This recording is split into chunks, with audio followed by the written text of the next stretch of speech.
for us to wish our media fraternity a very happy new year, and all of us Kenyans. We had the occasion to do that. We issued a statement on the 30th of December as our New Year message to the country. And I think after that, President Ruto issued a similar end of the year thing himself from Kisii State Lodge. So this is a statement by the People's Loyal Opposition. The Honorable Eugene Wamalwa will probably join us at some stage. If he doesn't, he's busy trying to prepare his party's offices, not very far from here. But we have his understanding that we can continue. My brother Jeremiah Kioni, Secretary General of Jubilee, is with us. We also have former Governor Waititu, and we have senators here, as you can see. The Senate Minority Leader, Senator Fukitui Nombua.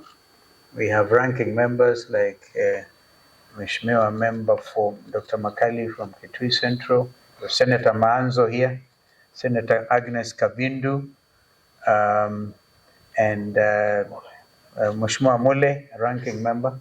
He's right here behind me, member for Matungulu, Mheshimiwa Kimilu, member for Kaiti. Where is Mheshimiwa Kimilu? Right here.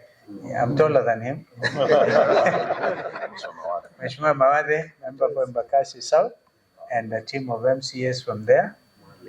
Mheshimiwa Mwalika. Where's Mheshimiwa Mwalika? That one is tall. It's okay. Member for Kitui Rural. Mheshimiwa, Philip Kisia, as you know, has effectively taken over as the CEO for a coalition. Mheshimiwa Philip Kisia, right there. And we have Speaker Kitui County, I've seen him. Kitui County Assembly, I've seen him. And MCS from Kitui can also raise their hands. We've seen them. MCS Nairobi. Yeah, well done. Machakos MCS, I think there's some here. Very good. Actually, the reason I say that, because it's the tail end of my statement. I'll be talking about Honorable Farah Maalim, and he's been a party member for Wiper. So you see a representative group of members of that party. Fellow Kenyans, let us first pay tribute to three immediate Kenyans who left their marks on our republic. Professor Abdallah S. Bujra passed away on January 7, 2025. Professor Bujra was a gallant son of Kenya and Africa and made great contribution to African integration and leadership and cutting-edge thinking on African development. Like the late Professor Ali Mazrui, Professor Bujra was recognized and appreciated outside Kenya's borders more than within. He served the continent as the first full-time executive secretary of the Council for the Development of Economic and Social Research in Africa, one of the premier research institutions in our continent, as well as the Organization of African Union, OAU, as it then was, in various capacities, including as a CEO of the International Panel of Eminent Personalities between 1998 and 2000. He was a founding director of boards of Muhuri and Katiba Institute in Kenya. Russian Wara was an incredible writer who sadly passed away this week from a battle with cancer. Her words, printed and written every week in different publications, both home and abroad, left a lasting impression, speaking truth to the heart. Whatever the subject, Russian questioned and demanded accountability. She was one of a kind, and uncompromising and apologetic in Kenyan. Yesterday evening, we learned of the passing on of senior counsel, our sister Judith Ongori. Ongori was an accomplished and celebrated family and human rights lawyer in Kenya, the region, and the international stage. Gender equality and equity were her forte. She took on many cases pro bono and contributed to the intellectual input in the constitutional making process. I know the senior bar council have been on this, led by the chairman of senior bar council, Fredo Jambo. And a lot is going in that space in celebrating the life of our sister, senior counsel Judith Ongori. In their honor, let us have a minute silence.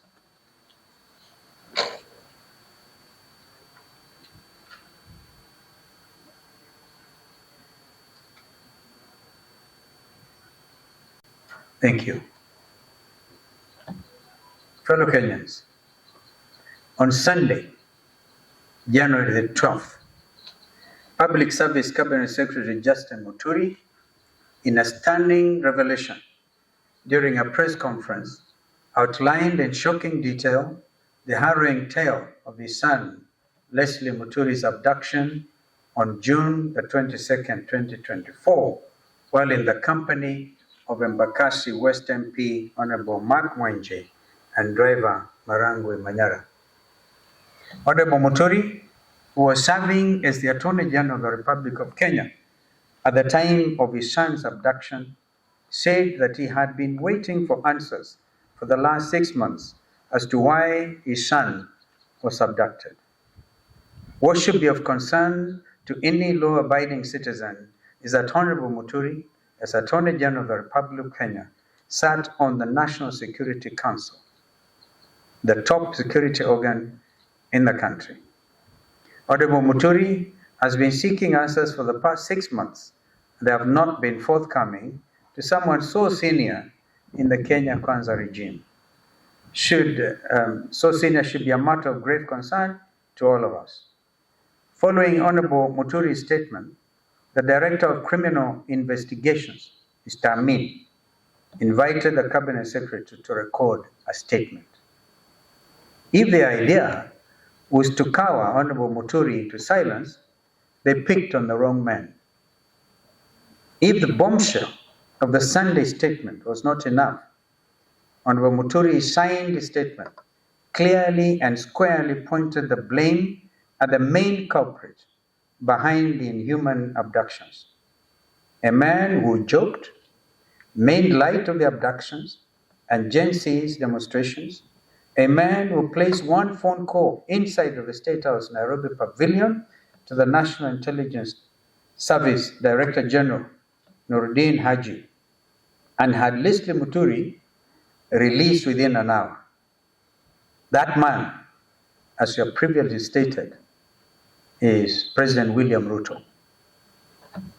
Fellow Kenyans, the revelations by Secretary Muturi on the identity of the Commander-in-Chief of the abduction squads is quite telling. If the Attorney General of the Republic of Kenya cannot get answers to the whereabouts of his son, who can? If the Attorney General cannot get his phone calls answered by junior staff, such as the DG of NIS, of the DCI Director, who can? If the then Interior Cabinet Secretary, Professor Kithure Kindiki, and PS Raymond Omolo are furnished with lies by their juniors, what is the state of the Kenya Kwanza regime? Fellow Kenyans, the Kenya Kwanza regime has established command and control structures outside of the Constitution of the Republic of Kenya, carrying out illegal and criminal activities against Kenyans. We have actually since established that some headquarters of this abduction squad was somewhere near Ruaraka. As you have previously stated, William Ruto is the Commander-in-Chief of the abduction squads. This has been clearly demonstrated by his own public pronouncements on the abductions, as well as those of his conceited cronies in government. Kenyans and the international community should read between the lines. Mr. Ruto and his lieutenants' chest thumping over 2 weeks ago in Bungoma was not only a gross violation of Mr. Ruto's oath of office, it also bore all the hallmarks of a dictatorship and a crude attempt to instill fear in Kenyans by subduing them into silence. Mr. Ruto's dictatorship, which now kidnaps and tortures people in underground prisons, must be considered as a renegade criminal enterprise. And this in accordance with the ICC's Rome Statute. And for the avoidance of doubt, the Director General of NSIS could not be held responsible alone. The ICC statute talks about the person bearing the highest responsibility. And that is not Nuruddin Haji, that is William Samoei Arap Ruto. The People's Loyal Opposition will not sit back and allow this disgraceful attempt to take us back into the dark days of fear and oppression. We shall lead from the front. You've actually demonstrated leadership from the front because you've been in court. We'll fight them in court, we'll fight them in the streets, we'll fight them everywhere. We demand that Mr. Ruto respects Kenyans and the oath of office he has sworn to preserve under Kenya's Constitution 2010. We also demand the immediate release of the remaining abductees. We actually have a date on the 27th with the Inspector General of Police, Mr. Kanja, before Justice Bahati Namui. And they know what the ruling was by Justice Bahati. If they will not show up on the 27th, he will cite, convict, and sentence on the spot. So nobody's above the law. Not even Director General Kanja or Director DCI, Mr. Amin. If Ruto refuses to respect and enforce Kenya's constitution and laws, the solution is straightforward. He should resign. And the world is changing. Just today or yesterday, a sitting president of the Republic of South Korea was arrested in State House. We celebrate this kind of development because people must be held to account. This is what the Gen Zs have been advocating for. Meanwhile, let Mr. Ruto and all others who perpetrate violent crimes against Kenyans know that they will not go unpunished. On the Independent Electoral Boundaries Commission, IBC, we have been very clear and consistent and followed the law at all times. Those who are barriers to the establishment of the IBC selection panel are puppets of Mr. Ruto. They bear the highest responsibility in the current constitutional crisis and an attempt to pre-rig the 2027 general elections. We will not allow that to happen.